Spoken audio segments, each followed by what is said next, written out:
আসসালামু আলাইকুম everyone, welcome to our new mini blog. So আজকে আমরা অনেক বেশি এক্সাইটেড ছিলাম কারণ আমাদেরকে বলা হয়েছিল ফর দ্য ফার্স্ট টাইম আমরা আজকে গরুর হাট দেখতে যাব।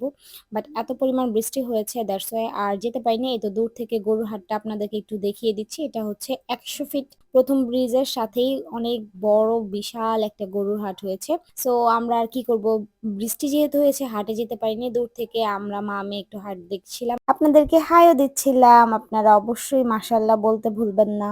যেহেতু হাট দেখতে পাইনি তো আর কি করার। এরপরে আমার হাজব্যান্ড আমাকে বলে যে চলো তোমাকে একটু নিয়ে ব্যারেট নদীর পাড়ে নিয়ে চলে যাই।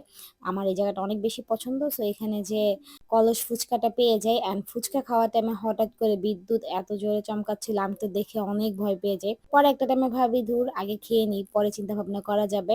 অ্যান্ড মনে মনে দোয়াও করছিলাম যে আমরা যেহেতু ফারিস্তাকে নিয়ে বের হয়েছি, বাহিরে থাকা অবস্থাতে যেন অ্যাটলিস্ট বৃষ্টি না আসে, তাহলে বাসায় গেলে সোজা মাইর খাবো আব্বু আম্মুর হাতে। তো এই দোয়া করতে করতে খাওয়া দাওয়া কমপ্লিট করছিলাম একটার পর একটা। আপনারা যারা নদীর পাড় ব্যারাক নদীর পাড়ে থাকেন তারা জানেন এখানে অনেক মজার মজার ফুড আইটেম পাওয়া যায়। তো আমি মাত্র 20 টাকা দিয়ে পেঁয়াজু কিনেছিলাম। আমরা সাইজ আপনাদেরকে একটু পরে দেখাচ্ছি। অ্যান্ড এখানে আমরা একটু মেনু দেখছিলাম, বাট ভালো লাগেনি। এরপরে আমরা একেবারে নদীর পাড়ে একটা রেস্টুরেন্ট আছে, এখানে যে বসে পড়ি। অ্যান্ড দেখেন পাশেই কিন্তু নদী। আর এগুলোকে কি বলে, ছোট ছোট ট্রলার, তাই তো। অ্যান্ড এই যে দেখেন 20 টাকা দিয়ে যে পেঁয়াজুগুলো কিনেছিলাম অনেকগুলো দেওয়া হয়েছে, আর এগুলো সাইজ দেখেন কত বড়। আর অনেক বেশি মজা ছিল, মানে তারা এত যত্ন সহকারে খাবারগুলো বানায়।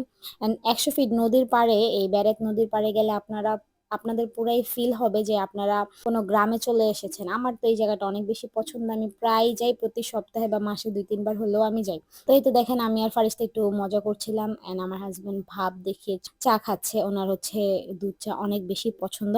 আর ফারিস্তা তো একটার পর একটা দুষ্টুমি করেই যাচ্ছে। আর এখানে দেখেন অনেক ছোট ছোট ট্রলার, প্লাস বালুর যে ট্রলার গুলো থাকে, বালু ভর্তি যে ট্রলার সেগুলো ছিল।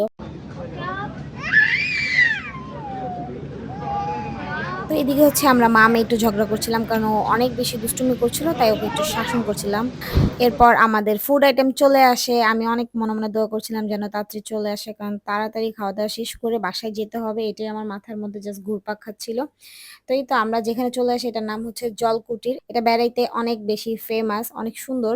কেউ যদি নদীর পাড়ে বসে ফুড আইটেম এনজয় করতে চান তাহলে তার জন্য এই জায়গাটা পারফেক্ট। আমরাও এখানে যে অনেক বেশি এনজয় করেছি আলহামদুলিল্লাহ। আমরা আমাদের মতো একটু টাইম স্পেন্ড করলাম।